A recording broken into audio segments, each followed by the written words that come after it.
여러분, 19세기는요, 그야말로 혁명의 시대였습니다. 사회 전체가 뿌리부터 뒤 흔들리는 엄청난 변화 속에서 예술이라고 예외는 아니었죠. 이전과는 완전히 다른 길을 걷게 되는데요. 늘 신과 왕을 향하던 예술가들의 붓은 이제 과연 무엇을 그리게 될까요? 지금부터 그 격동의 현장 속으로 함께 들어가 보겠습니다.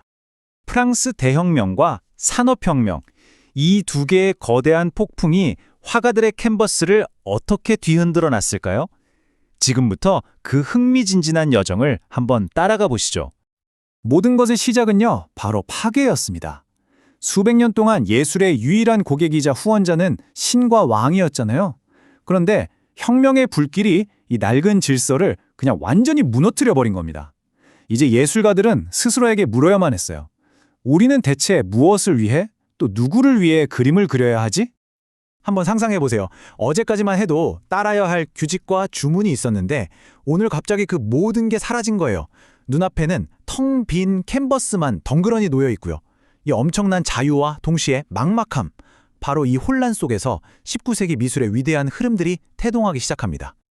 이렇게 극심한 혼돈의 도가니 속에서 예술가들이 맨 처음 찾은 해답은 놀랍게도 과거였습니다. 그들은 아주 먼 옛날 고대 그리스와 로마의 엄격한 질서와 이성 속에서 이 혼란스러운 시대를 바로잡을 어떤 도덕적인 힘을 찾으려고 했던 거죠. 신고전주의, 이름 그대로 새로운 고전주의라는 뜻이죠. 이게 왜 나왔냐면요. 혁명의 혼란, 그리고 그 바로 직전에 귀족들이 즐기던 아주 사치스럽고 경박했던 로코코 미술에 대한 강력한 반작용이었어요. 그러니까 가벼움 대신 무거운 진지함을, 감각적인 쾌락 대신에 엄격한 이성을 추구한 겁니다. 신고전주의 그림들을 보면요, 꼭 잘 깎아놓은 조각 같아요. 선은 칼로 자른 듯 명확하고 구도는 굉장히 안정적이고 감정은 철저하게 통제되어 있죠.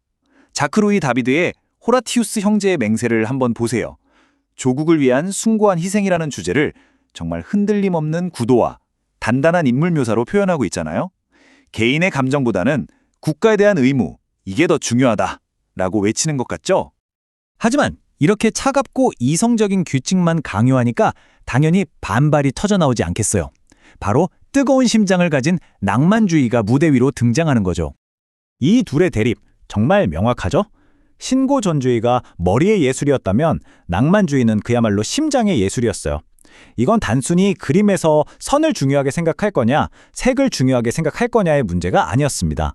인간의 본질을 이성에서 찾을 것인가, 아니면 이 주체할 수 없는 격렬한 감정에서 찾을 것인가에 대한 정말 거대한 철학적인 싸움이었던 거죠. 낭만주의자들한테 규칙이란 건 깨부수라고 있는 거였어요. 그들은 이성의 차가운 불빛 대신에 개인의 내면 깊숙한 곳에서 타오르는 상상력과 주체할 수 없는 감정의 불꽃에 모든 걸 걸었습니다. 신고전주의가 단단하게 세워놓은 질서의 성벽을 정면으로 부수고 나아간 거죠.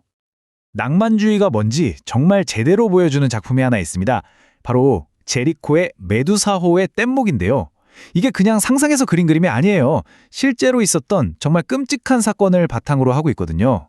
인간이 겪을 수 있는 극한의 공포와 절망, 그리고 저 멀리서 보이는 한 줄기 희망이 교차하는 그 찰나의 순간, 이성이나 질서로는 도저히 설명할 수 없는 날 것 그대로의 감정이 캔버스 위에서 폭발하고 있는 겁니다. 그리고 1830년, 이번엔 들라크루아가 나섭니다. 그는 또 다른 혁명의 순간을 포착해서 민중을 이끄는 자유의 여신을 그렸죠. 이건 실제 정치적 사건을 열정적이고 혼란스러운 하나의 거대한 드라마로 만들어버린 낭만주의의 상징과 같은 작품이 됩니다. 그런데 말이죠, 이렇게 격렬한 감정의 폭풍도 언젠가는 잠잠해지기 마련이잖아요. 이제 고대 영웅 얘기도 막 극적인 환상도 좀 지겨워진 거예요.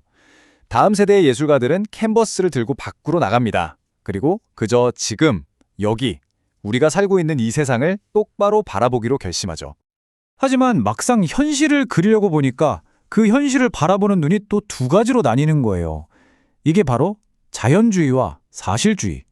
아주 미묘하지만 정말 중요한 차이를 가진 두 흐름이 나타나게 됩니다. 자, 똑같은 현실을 보고 있는데 이 두 그룹이 본 건 달랐어요. 밀레 같은 자연주의 화가들은요, 땀 흘리면서 일하는 농민의 모습에서 어떤 경건함, 시적인 아름다움을 찾아냈죠. 반면에 사실주의 화가들 눈에는 그게 아니었어요. 그들의 굽은 등, 갈라진 손, 말 그대로 삶의 고단함과 냉혹한 사회 현실이 그대로 보였던 겁니다. 그리고 이 사실주의의 맨 앞에는요, 귀스타브 쿠르베라는 엄청난 인물이 있었습니다. 그가 던진 한마디가 이 운동의 모든 걸 말해주죠. 나는 내가 볼 수 있는 것만 그리겠다. 와, 이건 그냥 하는 말이 아니었어요. 과거의 모든 예술적 전통 다 필요 없고 오직 내 눈으로 본 것만이 진실이다. 이런 대담한 선언이었던 거죠. 아니, 쿠르베의 그림이 대체 왜 그렇게 충격적이었을까요? 생각해보세요. 당시에는 거대한 그림은 신이나 왕, 영웅들만 그릴 수 있었어요. 그런데 쿠르베는 자기 고향의 평범한 시골 사람 장례식을 그 거대한 캔버스에 떡하니 그려버린 거예요. 이건 당시 미술계 기기권층에게는 감히 어디 평민 따위를 하는 예술에 대한 모욕이나 다름없었던 거죠. 근데 쿠르베요? 눈 하나 깜짝 안 했습니다. 자, 보세요. 질서에서 감정으로 그리고 다시 현실로 19세기 내내 이렇게 치고받았던 거대한 예술적 싸움은 결국 우리에게 무엇을 남겼을까요? 핵심은 바로 이겁니다. 한 세기 동안에요, 예술의 카메라 렌즈가 저 하늘의 신화에서, 머릿속 상상에서 드디어 우리가 발딛고 서 있는 바로 이 땅, 현실로 확 돌아왔다는 거예요.